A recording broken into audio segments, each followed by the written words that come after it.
n'a pas voté. On ne peut pas voter parce que d'abord son arrestation est injuste. J'ai déjà expliqué les 3 raisons qui font que moi je ne peux pas voter ça. La partialité de son arrestation, la temporalité, pourquoi au moment où il a été arrêté à quelques mois des élections législatives, et la disproportionnalité. Je l'ai déjà expliqué et je viens de comprendre aujourd'hui une assemblée générale qui n'est pas légitime, qui n'est pas légale parce que 30% des électeurs n'ont pas voté.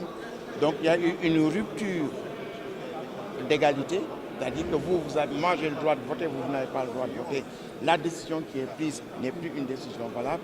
Cette même assemblée générale avec une majorité écrasante qui n'est pas une majorité qui reflète réellement le résultat des urnes, aujourd'hui crée des conditions pour maintenir en prison Khalifa Sall. La grande expérience du peuple allemand lui a instruit que c'est extrêmement dangereux de donner une majorité à une assemblée nationale, à un parti quel qu'il soit.